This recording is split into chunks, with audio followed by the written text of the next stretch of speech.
So, good morning, dear students. Once again, we begin with the Tempest. We were doing Act 5, Scene 1, and there is only one scene in this act. So, the entire act in itself is a scene. So, we will continue from where we had left off in our previous class of The Tempest by William Shakespeare. Now, let us try to move towards that particular page where we had stopped, or the page immediately after that. But before that, I want to show you a few illustrations related to the scene that we are doing. So on your screen, as I scroll, you may have a look at Caliban, Stefano and Trinculo. You can see here Caliban is the shortest of them all on the left hand side of the screen. You can see that he is a deformed monster, and he does look a bit like a human being, but he is not really a human being. So he is the son of the foul witch Sycorax. And then Stefano and Trinculo. Stefano is holding on to the bottle, which the man in the center is Stefano, and Trinculo is the jester, and you can see that he is wearing a pointed cap also like Stefano, and he is also dancing. Actually, they are not dancing. All three of them are dead drunk, and after having consumed a lot of liquor, they are just singing and trying to dance. And this is the artistic illustration of the situation where we saw the three of them drinking. And these three characters are now present before Prospero. And then we can see one more pair of characters on your screen. You can see I'm zooming out a little bit so that you can see better. This is the romantic subplot of The Tempest, where you can see Ferdinand and Miranda.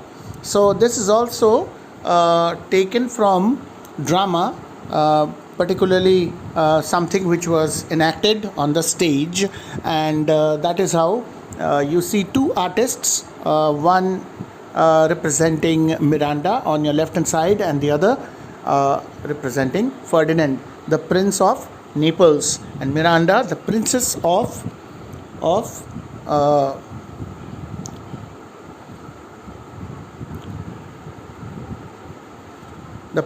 Milan on the left hand side. So now let's move on to the text and let's see what we have. We had done up to page 111 in our previous Tempest class, and here you have on your screen page 112. So please pay attention as I explain the next two pages of this particular scene.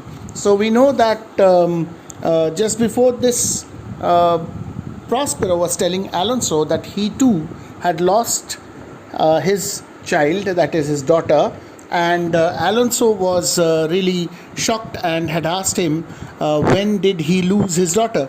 And then Prospero had said that in this last tempest, in this last storm that we had, just as you lost your son, so also I have lost my daughter during the course of this tempest. So at this encounter do so much admire. So then he says after that, I perceive these lords at this encounter do so much admire that they devour their reason and scarce think. Their eyes do offices of truth, their words are natural breath. But howsoever you have been justled from your senses, know for certain that I am Prospero, and that very Duke which was thrust forth of Milan. So at the moment, here the word admire, as you can see, the meaning is explained alongside. At the moment, these lords and nobles who are present with the king, they are all shocked, surprised. There is a look of bewilderment or amazement in their eyes, in their faces. And so Prospero says this, that at the moment I can see that these lords are wondering so much at this strange meeting that they seem to have done away with their reasoning abilities, and they can hardly believe what their eyes are able to see. Their eyes are showing them the truth. They are actually seeing the reality, but they are not able to believe it. Okay? And they are not even able to believe that their words, the words which are coming out of their mouths, are also human speech. Just as they are speaking, just as I am speaking, whatever they are seeing, whatever they are hearing, whatever expression of surprise they are giving, and whatever way I am speaking and which they are able to hear, they are finding it difficult to believe. Their reasoning abilities are doing the right job, their eyes are doing the right job, but they are not able to believe what they are seeing and what they are hearing. Okay, and then he says, but howsoever you have been jostled from your senses, know for certain. But then, no matter howsoever you may have been driven out of your common sense or sensibility, take it from me, believe when I say that I am Prospero, the very Duke who was thrust out of Milan and who thrust out of Milan, who most strangely upon the shore where you were wrecked was landed. It was all the doing of God, Almighty God, and just as you were shipwrecked and then reached this island, similarly, some 12 years ago, I also managed to reach the shore of this island, and that's how you are seeing the real Prospero, the exiled Duke of Milan, right before your eyes. So you have to believe what I am saying. You have to believe now what you are seeing, because all this is the actual truth. So then, to be the Lord on it. And then when I reached this island, just as you have reached this island just now, so also I reached this island 12 years ago, and then I began to live here. And I became the master of this island, or the Lord, or the owner, whatever you may call me. So I started ruling this island. Earlier I was the Duke of Milan, so I used to rule in Milan, and now I rule here because this is the place where I landed up, and ever since then I have been living here. No more yet of this, for 'tis a chronicle of day by day, not a relation for a breakfast, nor befitting this first meeting. Anyway, I don't want to discuss all these things now, because the entire history of how I reached here and of whatever happened during the course of my exile, all that cannot be summed up in short. It will take time for me to explain everything to you. So it is not a suitable story to be told by someone at a breakfast table. You know, when you sit for breakfast, lunch, or dinner, you sit with your family or your friends, and then you talk about various things as you eat. So this is not a suitable tale which will be told at the breakfast table, or it is not even suitable for this particular moment when we are meeting for the first time. I will tell you little by little, because it will take day by day. It cannot be told in one day. What happened during the course of these 12 years cannot be related within a short time, either like a story told at the breakfast table, or maybe when we are meeting for the first time. This is not suitable. The time is not appropriate. So I will be telling you day by day, little by little, till you know everything. So Prospero promises to tell them, but not at the moment. And then chronicle means story or tale, or an entire account of whatever had happened during the course of 12 years. So this is what he says here. And then he says, welcome sir, this sells my court. Here have I few attendants and subjects none abroad. He says, welcome to my poor hut. The cell is Prospero's hut or dwelling place. It's a small cottage-like thing. And he says, welcome to my cell. This is where I rule as king. This is my court. My cell is my court.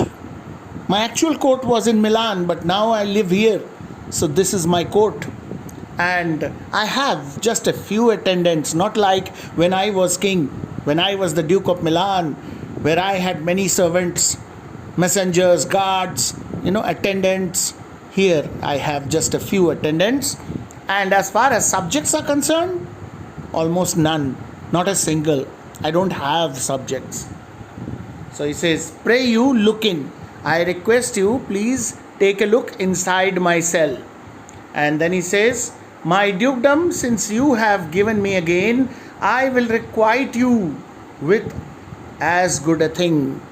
My dukedom, since you have already returned my dukedom Milan to me, I will also repay with a fitting reward to you. I will also repay you with something as good as you have done for me. What is Prospero hinting at? Now, why is Prospero welcoming the king into his cell? Because inside the cell, as we already know, Ferdinand and Miranda are playing chess. And it will be such a pleasant surprise, and it will make Alonso so happy to see his son alive and perfectly all right. So he says, just as you have returned my dukedom to me and done a good thing, one good turn leads to another, I will also do something good for you. And so, please be kind enough to come inside my cell, because I want to give you that reward which is inside the cell. And that reward is nothing but the fact that Ferdinand is inside the cell. So, at least bring forth a wonder to content ye as much as me my dukedom. Meaning is explained here. At least I shall bring about a miracle to please you as much as my dukedom has pleased me. So just as you have done a miracle by saying sorry and returning my dukedom to me, in the same way I will also show you the power of miracle. Something miraculous is waiting for you inside my cell. The entrance of the cell open and discovers Ferdinand and Miranda playing at chess. And just as Prospero finishes, the entrance of his hut or his cottage opens, and inside, just inside, they can see Ferdinand and Miranda sitting and playing chess. Miranda, sweet lord, you play me false. So, you are cheating. Sweet lord refers to Ferdinand. Miranda says, you are cheating. So, already they are cheating each other while playing the game. In fact, Miranda is not cheating, but Ferdinand is doing a bit of cheating, and Miranda has caught his cheating, and so she says, you are cheating me. Ferdinand says, no, my dearest love, I would not for the world. No, my dearest love, I will never cheat you, even for the whole world. And Miranda says, yes, for a score of kingdoms you should wrangle, and I would call it fair play.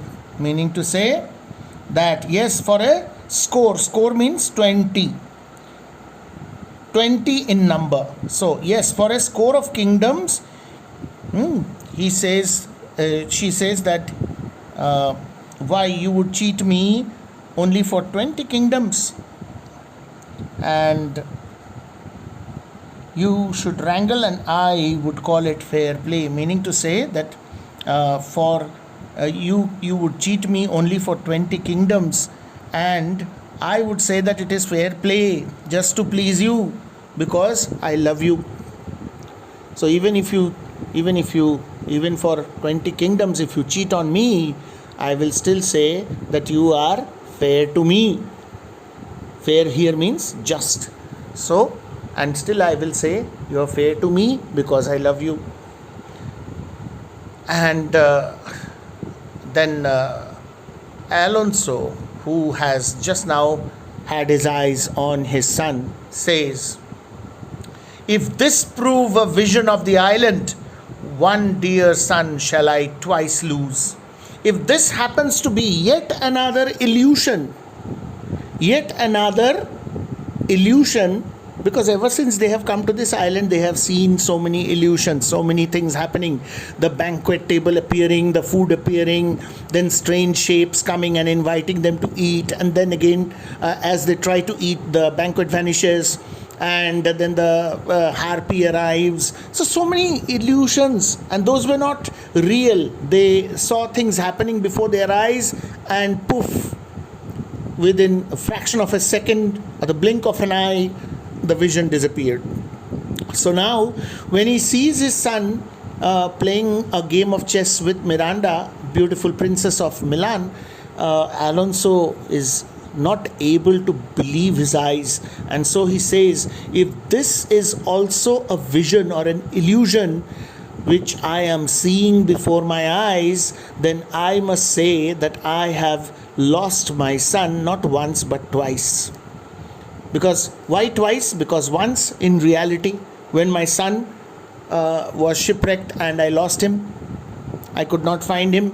I searched everywhere in this island but could not find him. So that was the first loss, first time I lost him. And then I see his vision before me right now, which could be an illusion. And then this vision will also disappear, just like the previous illusions which I saw disappearing. And then it will be a second time loss for me. Even after seeing my son, I will lose him the second time. So that is why Alonso says this. But Alonso is now, of course, doubtful about this, but we know that it is not a vision, it's real, and that is really Ferdinand of flesh and blood who is playing this game of chess, which Alonso is seeing now. And then we move on to the next page, page 113. Now Sebastian says, a most high miracle. Oh, what a great miracle this is. And Ferdinand says, though the seas threaten, they are merciful. I have cursed them without cause. Why does Ferdinand say this? Because just as Alonso has seen Ferdinand, even Ferdinand had turned his head because there was some movement near the door of the room where they were sitting and playing chess, and he saw his father and all the royal companions of his father. And so Ferdinand says, though the seas threaten, though the seas threatened the destruction of my father, I find them, after all, merciful. I have cursed them without sufficient reason. That is, it was a mistake on my part if I have cursed the sea, because the sea has been merciful and my father is here. Just as Alonso was thinking that Ferdinand is dead, so also Ferdinand was thinking that he was the only survivor and his father and all the others had drowned and had died after the shipwreck. So now he thanks the sea. And what does he do? He kneels to Alonso. So remember that he respects and loves his father, and to see him alive makes him very happy. And as per the norms, that every subject of the king, including his own family members who are also his subjects, Ferdinand kneels down before Alonso and greets him. And Alonso says, now all the blessings of a glad father compass thee about. Arise and say how thou camest here. Now all the blessings that a happy father can shower upon his son, I shower all those blessings upon you. Please stand up and tell me, my son, how did you come here? How did you manage to reach this place? And Miranda says, oh wonder, how many goodly creatures are there here. So Miranda is seeing human beings, other than, you remember that earlier it was discussed already when she saw Ferdinand and she fell in love with Ferdinand, and she was imagining that the world is full of such beautiful creatures, because in her life she had only, as far as her senses go, her remembrance goes, she had only seen her father and the deformed slave Caliban. And now first Ferdinand, and now so many other people, so many other human beings. For the first time ever, it's quite an experience for Miranda, and so she's exclaiming. She is expressing great surprise. She is wonderstruck to see so many good-looking people, the royal people, You have the Lords, Adrian and Francisco, you have Antonio, you have Sebastian, you have Alonso, you have Gonzalo, and they're all attired, dressed royally because they belong to the royalty. And Miranda is therefore expressing surprise and is saying this, oh wonder, how many goodly creatures are there here, how many good looking and attractive creatures have arrived here, how beauteous mankind is. How beautiful, oh brave new world that has such people in it. Oh, how beautiful and new this world looks now to me. How beautiful is mankind after all. And then Prospero says, "'Tis new to thee. For you it is something new. My dear daughter, for you it is something new. You have never seen people before." Alonso says, "What is this maid with whom thou wast at play?" Alonso is asking, demanding an explanation. Angry father? No, he is not angry. He is just asking, who is this beautiful maiden or young girl, unmarried young girl, with whom you were playing just now? Your eldest acquaintance cannot be 3 hours. You couldn't have possibly known her for more than 3 hours, because it was just 3 hours before that we were shipwrecked. So you mustn't have known her beyond 3 hours. So who is she? Is she the goddess that hath severed us? Is she the goddess of this island? See, Miranda is exquisitely beautiful. So, even Alonso refers to her as the goddess. We have seen Ferdinand at first referring to Miranda as a goddess, and now we see even Ferdinand's father thinking of her to be a goddess. And is she the goddess who separated us? Severed us means separated us, kept us apart for these 3 hours, and brought us thus together, and then again has brought us together in this manner. Is she the goddess? Ferdinand says, "Sir, she is mortal." Sir was a common expression of respect which was used to refer to or to speak to one's father, and more so because Alonso was king of Naples, and so Ferdinand, being the prince, refers to him as sir and says that, "Sir, she is mortal. She is a human being. She is no goddess. She is human. But by immortal providence, she is mine. But fortunately, by immortal providence, providence means God. God is immortal. So it is all the doing of the actual God who lives in heaven that she has now become mine. She is mine. I chose her when I could not ask my father for his advice. I chose her, I selected her, I wanted to make her my wife, I wanted to marry her, and therefore accordingly I have also addressed her when my father was not around, and I thought that my father is not alive, so I took the decision myself. So I couldn't ask your permission because I thought that you were not there. So I already gave her my word. I asked her to marry me. I proposed to her and she accepted my proposal. So all that is now done. So I chose her when I could not ask my father for his advice, nor thought I had one, nor did I think at that time that I really had a father, because I thought that you were dead. So I took the decision single-handedly. She is daughter to this famous Duke of Milan. She is the daughter of this famous or renowned Duke of Milan, pointing at Prospero. And then he says, of whom so often I have heard renown. About Prospero, I have often heard so much of good things being said by people. I had always heard a lot about Prospero but had never really seen him, and now it is my luck, my fortune that I have met him, and she is the daughter of Prospero, but never saw before. That is, I had heard so much about Prospero. He was such a renowned duke that people talked about him, and though I couldn't see him, I knew so much about him, and that's how he says that. Now, of course, I have already proposed to her, and she is about to be my wife, of whom I have received a second life. And it is the same Prospero, the Duke of Milan, who has given me a second life. In what sense? And second father, this lady makes him to me. So, first of all, he has given me a second life. Why? Because I would have died, but because of him, actually, I survived. He did not let me die. And secondly, he has now become my second father. Why? Because he is now my father-in-law. So father-in-law is the second father.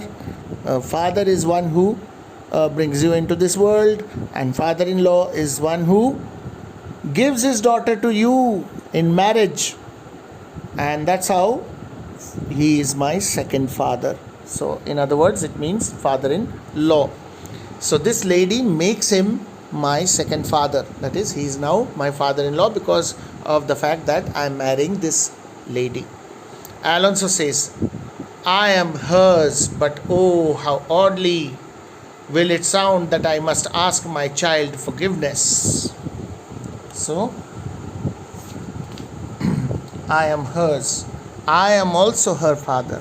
Just as you have found a second father in the Duke of Milan, I am also her father from now on, the second father of Miranda, because she will from now on be my daughter-in-law. So I will be her father-in-law, just as Prospero will be your father-in-law.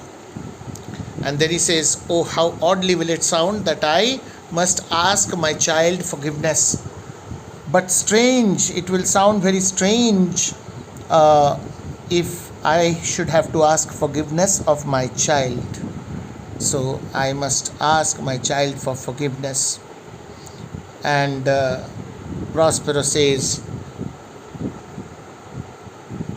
okay, so after this we move on to the next page. So we do only up to this much, that is, we have come to the end of page 113, and we will take up page 114 and 115 in our next Tempest class. So I hope you have understood this much, whatever I have explained. In case if there is any confusion, I have gone slow. I have explained each and every line over and over again in many different ways, and there are meanings and explanations given alongside the text, so you can refer to them. And if there is any confusion, you can once again play the video and listen to my explanation. It would be helping you understand these two pages in a much better way. So here once again you have the romantic couple, Ferdinand and Miranda. This is probably the scene where Ferdinand was proposing to Miranda and Miranda was accepting the proposal. Ferdinand had probably said, will you marry me? And Miranda had just said yes. And that is where we stop for the day. Thank you very much.